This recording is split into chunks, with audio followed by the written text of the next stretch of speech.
Senior నాయకులు, కేంద్ర మాజీ మంత్రివర్యులు, కాంగ్రెస్ పార్టీ రాష్ట్ర వర్కింగ్ ప్రెసిడెంట్ గారు జడి శీలం గారు, అలాగే ఎస్సీ కమిటీ మరి జాతీయ సలహాదారు వినయ్ కుమార్ గారు, సలహాదారా కోఆర్డినేటర్, మరి మన ఆంధ్ర యూనివర్సిటీ ప్రొఫెసర్ గారు హర్షప్రీతం గారు, మరి వారి పేరు మాకు తెలియట్లేదు, ప్రకాష్ గారు, సభకు విచ్చేసినటువంటి నా మాల ఆత్మీయ సోదరులందరికీ కూడా నా యొక్క జై భీములు తెలియజేస్తున్నాను. జై భీమ్, జై భీమ్, జై భీమ్, జై సంవిధాన్, జై సంవిధాన్, జై సంవిధాన్, జై మాల, జై మాల, జై మాల. ఈ సమావేశం యొక్క ఉద్దేశాన్ని మరి జయమనాశ్వర గారు చెప్పారు. దాన్ని ఎలా నిర్వర్తించాలి అనేటటువంటి కార్యాచరణని అన్నగారు జడి శీలం గారు చక్కగా వివరించారు. అలాగే వినయ్ కుమార్ గారు కూడా విశ్లేషణాత్మకంగా మనం ఎలా ముందుకు పోవాలనేటటువంటి దాని మీద కార్యాచరణని చెప్పారు. ఇప్పుడు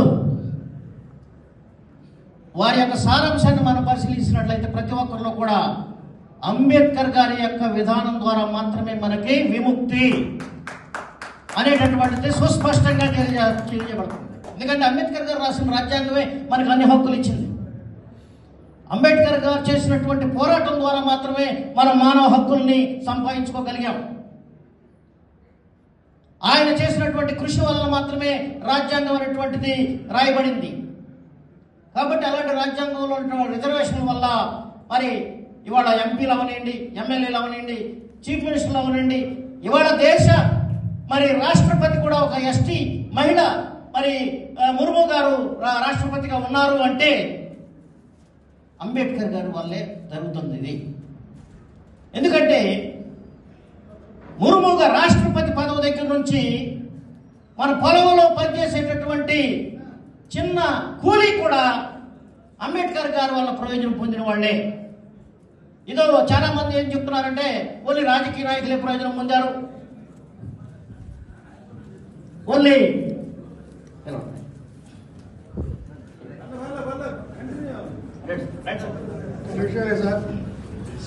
గవర్నర్లు హర్ష్ కుమార్ గారు సమావేశానికి వచ్చారు. రాజమండ్రి నుండి ఉదయం బయలుదేరి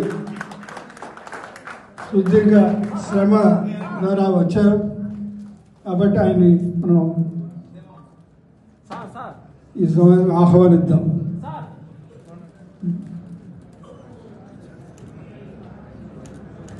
ఓకే సార్. సో మళ్ళీ ప్రారంభిద్దాం. చాలా మందిలో ఒక అపోహ ఉంటుంది, ఓన్లీ ఉద్యోగస్తులు మాత్రమే లేదా రాజకీయ నాయకులు మాత్రమే ప్రయోజనం పొందారు అంబేద్కర్ గారి వల్ల, మిగతా వాళ్ళు పొందలేదు అనేటటువంటి ఒక భావనలో ఉన్నారు. అది నిజం కాదు. ఈ దేశంలో ఉన్న ప్రతి ఒక్కరు కూడా అంబేద్కర్ గారి వల్ల ప్రయోజనం పొందిన వాళ్ళే. ఈ దేశంలో ఉన్న అగ్ర కులాలు కూడా అంబేద్కర్ గారి వల్ల ప్రయోజనం పొందిన వాళ్ళే. ఈ దేశంలో ఉన్నటువంటి రాజ్యాంగం వల్ల మాత్రమే ప్రతి ఒక్కరు కూడా స్వేచ్ఛ స్వాతంత్ర్యంతో బ్రతకటూ స్వేచ్ఛ వాయువులను పీల్చుకుంటున్నటువంటి వాళ్ళే. కాబట్టి అంబేద్కర్ గారి యొక్క రాజ్యాంగం నడిపిస్తున్నటువంటి విధానంలో కొన్ని ప్రభుత్వాలు లోపాలు చేస్తున్నాయి. గత ప్రభుత్వంలో ఉండగా మరి మంచి సంస్కరణలు తీసుకురావడం జరిగింది. అంబేద్కర్ గారు పెట్టిన రాజ్యాంగంలో ఏం చెప్పారు? సోషలిజం, సెక్యులరిజం, మరి అలాగే డెమోక్రసీ అనేటటువంటి ప్రిన్సిపల్స్ మీద గవర్నమెంట్ నడవాలని చెప్పి, ఈక్వాలిటీ, ఫ్రెటర్నిటీ ఉండాలి అని చెప్పి ఈ యొక్క ప్రియాంబుల్లో చెప్పడం జరిగింది. కాబట్టి అలాంటి గొప్ప ఉన్నతమైన రాజ్యాంగానికి విరుద్ధంగా ఇప్పుడున్న ప్రభుత్వం నడుస్తుంది. ఏదైతే సెక్యులరిజం అనేటువంటిది చెప్పారో ఆ సెక్యులరిజానికి విరుద్ధంగా మత ప్రాతిపదికన, మనువాదం ప్రాతిపదికన పరిపాలన చేయాలనేటువంటి ఉద్దేశంతో ప్రభుత్వాలు ఉన్నాయి. ఏదైతే బ్రదర్లీహుడ్, ఫ్రెటర్నిటీ అంటే ఏంటి? బ్రదర్లీహుడ్. ఫ్రెటర్నిటీ అందరూ బ్రదర్స్గా బతకాలి, సౌభ్రాతృత్వంతో ఉండాలి అని చెప్పి రాజ్యాంగం చెప్తుంటే కులాల మధ్య విభేదాలు, మతాల మధ్యన విభేదాలు, సంస్థల మధ్యన విభేదాలు, కుటుంబాల మధ్యన విభేదాలు, ఇలా ప్రతి వ్యక్తికి మధ్యన విభేదాలు సృష్టించడం జరుగుతుంది. ఇవాళ వర్గీకరణ అందులో ఒక భాగమే. ఎస్సీ క్లాసిఫికేషన్ అనేటువంటిది ఎస్సీలు విభజించాలి అనేటువంటి ఉద్దేశంతో చేసినటువంటిదే. దానికి మేము వ్యతిరేకించాం, మనమంతా కూడా వ్యతిరేకిస్తున్నాం. ఎందుకంటే రాజ్యాంగంలో అలా విభజించమని అక్కడ చెప్పలేదు. కానీ రాజ్యాంగానికి వ్యతిరేకంగా వాళ్ళు విభజనవాదాన్ని తీసుకొచ్చి మరి కులాలని చిన్న చిన్న కులాల గ్రూపులుగా విభజించి వాళ్ళల్లో వాళ్లే కొట్టుకునేటట్లుగా చేసి వాళ్ళల్లో విద్వేషం రగిలించి వాళ్ళలో ఉన్నటువంటి సౌభ్రాతృత్వం అనేటువంటి భావనల్ని లేకుండా చేస్తున్నారు. కాబట్టి బ్రదర్లీహుడ్ నశిస్తుంది. ఆ యొక్క బ్రదర్లీహుడ్ లేకుండా చేయడానికి వాళ్ళు ప్రయత్నం చేశారు కూడా. ఇప్పుడు ఆంధ్రప్రదేశ్లో ఇవి చాలా ఎక్కువగా ఉన్నాయి, ఈ బీజాలు ఎక్కువగా నాటారు. కాబట్టి మనకి కావాల్సింది ఏంటి? సమానత్వం, సౌభ్రాతృత్వం అనేటటువంటి ప్రిన్సిపల్స్ ఏవైతే ఉన్నాయో వాటి మీద రాజ్యాంగం ఎలా అయితే రాయబడిందో వాటినే మనం అనుసరించాల్సిన అవసరం ఎంత ఉన్నారని చెప్పి మీ అందరికీ తెలియజేస్తున్నాను. ఇవాళ ప్రజాస్వామ్యం అనేటువంటిది ప్రజల యొక్క అధికారం. కానీ ఈ రాష్ట్రంలో జనాభాలో 20% ఎస్సీలు ఉన్నారు అంటే వాళ్ళ మొత్తం జనాభా ఎంత అవుతుందండి? 1 కోటి మంది ఉన్నాం ఎస్సీలు మొత్తం కలుపుకుంటే. మరి ఎస్టీలు 7% వేసుకుంటే 35 లక్షలు ఉన్నారు ఎస్టీలు. 1,35,00,000. ముస్లింలు ఎంతమంది ఉన్నారండి? 10% వేసుకుంటే 50 లక్షలు ఉన్నారు.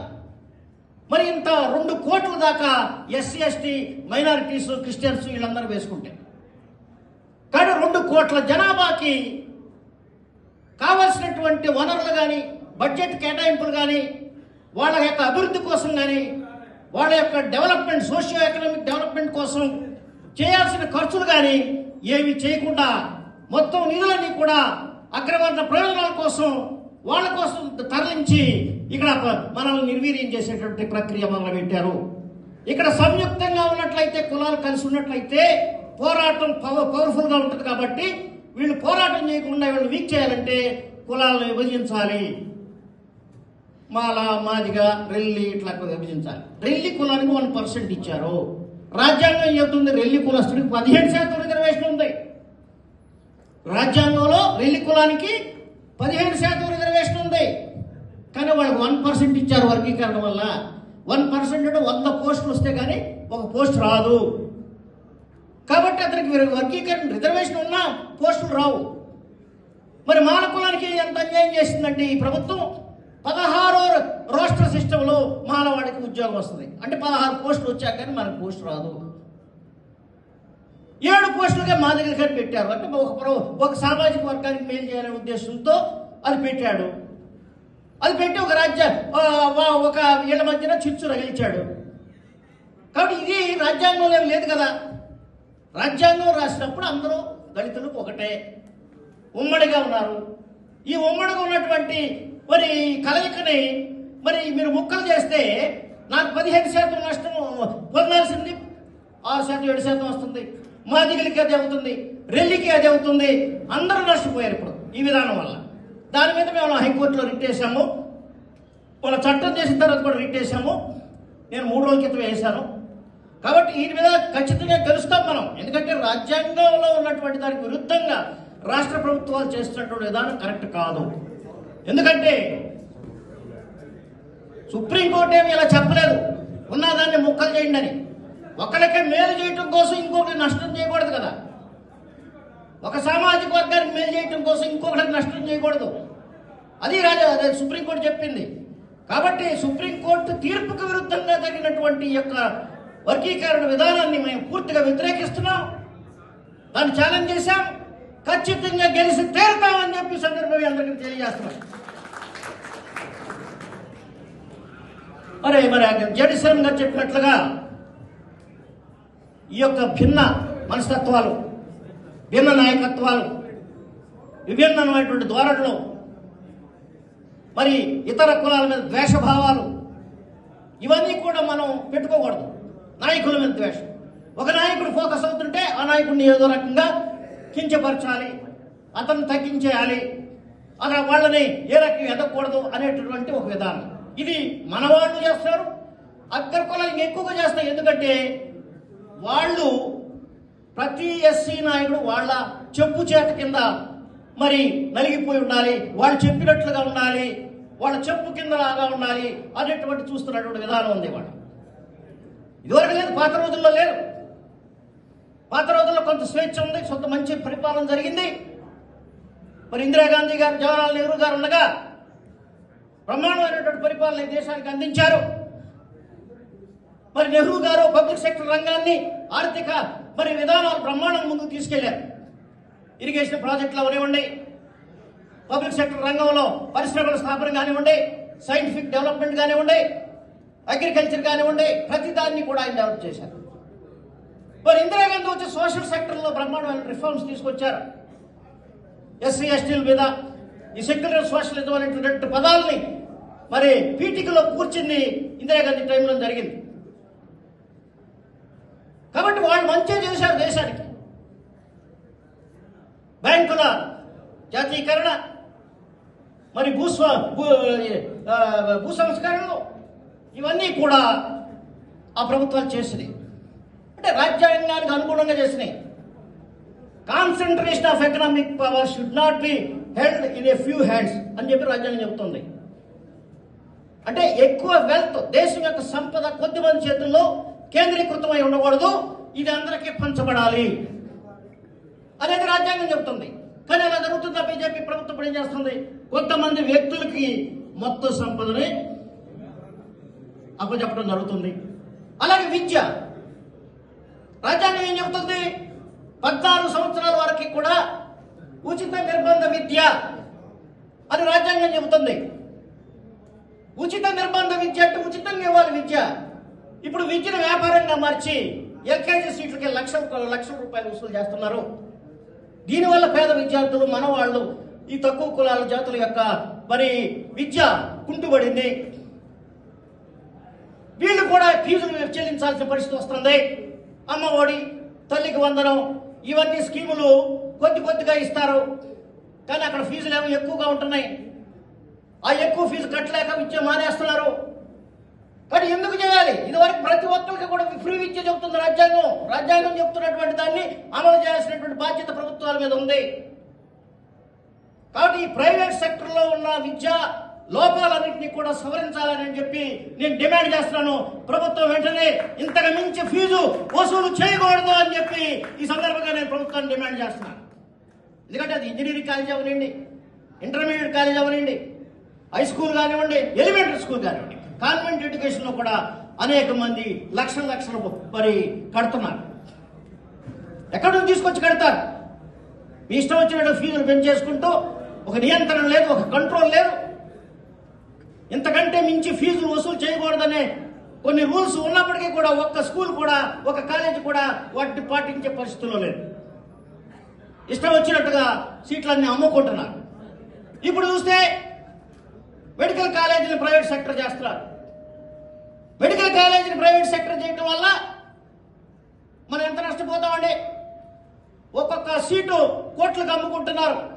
నిన్నగా మొన్న ఈడీని ministry of external affairs raid చేసింది మెడికల్ కాలేజీ మీద. చేస్తే ఏం జరిగింది? 18,000 సీట్లు, ఎన్ఆర్ఐ సీట్లు బోగస్ వాళ్ళకి ఇవ్వడం జరిగింది. ఎన్ఆర్ఐ అంటే ఈ దేశస్తులకు ఇవ్వాల్సిన సీట్లని ఈ దేశంలో ఉన్న వాళ్ళే బోగస్ సర్టిఫికేట్లు సబ్మిట్ చేసి ఎన్ఆర్ఐ కోటా కింద సీట్లు కొనుక్కోవడం జరిగింది అనేది ఐడెంటిఫై చేశారు. ఒక్కొక్క సీటుకి 2 కోట్ల నుంచి 3 కోట్ల వరకు వసూలు చేశారు.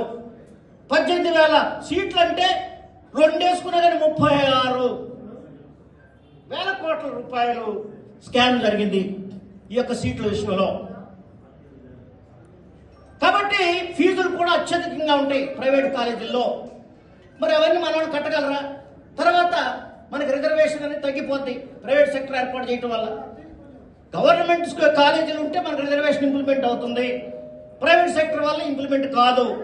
కాబట్టి ప్రైవేట్ మెడికల్ కాలేజీలు అనేటువంటి తక్షణం ఆపేసి వాటిని ప్రభుత్వ రంగంలోనే నడపాలని చెప్పి ఈ సందర్భంగా మేము డిమాండ్ చేస్తున్నాం. ఇది ప్రభుత్వం తక్షణం ఇది మరి దీన్ని తీసుకోవాల్సిన చర్యలుగా మరి మేము హెచ్చరిస్తున్నాం. అంతేకాదు అనేక సందర్భాల్లో మన మాలల మీద దాడులు జరుగుతున్నాయి. ప్రతి చోట దాడులు జరుగుతుంది. నిన్న ఒక శ్రీకాకుళం ఒక విద్యార్థిని చంపేశారు. దాన్ని ఆత్మహత్యగా చిత్రీకరించాలని చూస్తున్నారు. ఎందుకంటే అతను మంచి మెరిట్ స్టూడెంట్, బ్రహ్మాండంగా సోషల్ మీడియాలో మరి అవన్నీ వర్క్ చేసి సంపాదించుకుని చక్కగా కంప్యూటర్ అతనే, ల్యాప్టాప్ కొనుక్కున్నాడు, ఫీజు అతనే కట్టుకుంటున్నాడు, సంపాదన పెరిగింది. సో ఇది చూసినటువంటి అగ్రకుల కుర్రాళ్ళు ఈడు ఉంటే మనకి సంపాదన అంతా పడిపోతుందని చెప్పి అతన్ని వేధించి చివరికి కొట్టి చంపేశారు. అంటే ఒక మెరిట్ స్టూడెంట్ని కూడా బతకనిచ్చే పరిస్థితిలో ఈ రాష్ట్రం లేదంటే ముఖ్యమంత్రి గారు మీకు ఇది చాలా సిగ్గుచేటనే విషయంగా మేము భావిస్తున్నాను. మీరు వెంటనే దీని మీద చర్యలు తీసుకోవాలని డిమాండ్ చేస్తున్నాం ఈ సమావేశంలో. కనీసం దళితుడి ప్రాణాలను, విద్యార్థి ప్రాణాలను కాపాడలేనటువంటి పరిస్థితిలో మీ ప్రభుత్వం ఉందా? ఈ వ్యవస్థ అంతా ఎందుకు? పోలీస్ వ్యవస్థ ఎందుకు? ఏం చేస్తున్నారు? మరి అలాగే చూస్తే మరి మొన్న కైకులూరులో దాడి చేశారు, తణుకులో దాడి చేశారు, తెనాల్లో దాడి చేశారు, అక్కడ తిరుపతిలో జేమ్స్ విద్యార్థిని దాడి చేశారు. ఇన్ని దాడులు జరుగుతున్నా మీ కంటికి కనపడలేదా? అంటే మా దళితులు, మానవ ప్రాణాలకు విలువ లేదా? వాళ్ళకి రక్షణ లేదా? వాళ్ళ ప్రాణానికి మరి వాళ్ళు తిరుగుబాటు చేస్తే మీరేం చేస్తారు? కాబట్టి ఇది పరిపాలన కాదు. పరిపాలనలో సంస్కరణ రావాలి, పరిపాలన సక్రమంగా నడవాలి. మీ ఇష్టం వచ్చినట్లుగా ప్రభుత్వాలను చలాయించి దళితుల్ని అణిచివేస్తాం, వీళ్ళు వేరే పార్టీకి ఓట్లు వేస్తున్నారు కాబట్టి వీళ్ళని దాడి చేస్తామనేటువంటి విధానాన్ని స్వస్తి పలకండి. వేరే పార్టీకి ఓట్లు వేసి దాడి చేస్తున్నారు కాబట్టి వీళ్ళు ఆ పార్టీకి ఓట్లు లేకుండా ఆగుతున్నారు. వీళ్ళు ఆగరు, ఎగబడి వెళ్తున్నారు. కాబట్టి మీరు ఆ పార్టీలకు ఓట్లు వేయొద్దు. ఇందాక శీలం గారు చెప్పినట్లుగా, అంబేద్కర్ గారు చెప్పినట్లుగా రాజ్యాధికారం ఇస్ ద మాస్టర్ కి, political power is the master కి. పొలిటికల్ పవర్ లేకుండా మనం ఎక్కడ కూడా ఏమి సాధించలేం. ఎక్కడ కూడా ఆధిపత్య పార్టీల్లో దళిత, బీసీ, మైనారిటీలకి ఏమి కూడా న్యాయం జరగదు. మనకంటూ రాజ్యాధికారం ఉండాలి, మన ఓటు బ్యాంక్ మనకే ఉండాలి, మన ఓటు మనకే పడాలి. అది అంబేద్కర్ పార్టీ అయి ఉండాలి, అంబేద్కర్ విధానాలను సమర్థించేటటువంటి పార్టీ అయి ఉండాలి. అలాంటి పార్టీలను మాత్రమే మనం మరి ఆదరించాలని చెప్పి సందర్భంగా తెలియజేస్తూ, మరి అంబేద్కర్ గారు ఇచ్చినటువంటి ఈ యొక్క రాజ్యాంగాన్ని కాపాడుకోవాలి అంటే మనమంతా కూడా అంబేద్కర్ వారసులుగా తయారై జై భీమ్ నినాదాలతో ఈ రాష్ట్రం మారిపోవాలని చెప్పి సందర్భంగా తెలియజేస్తూ జై భీమ్.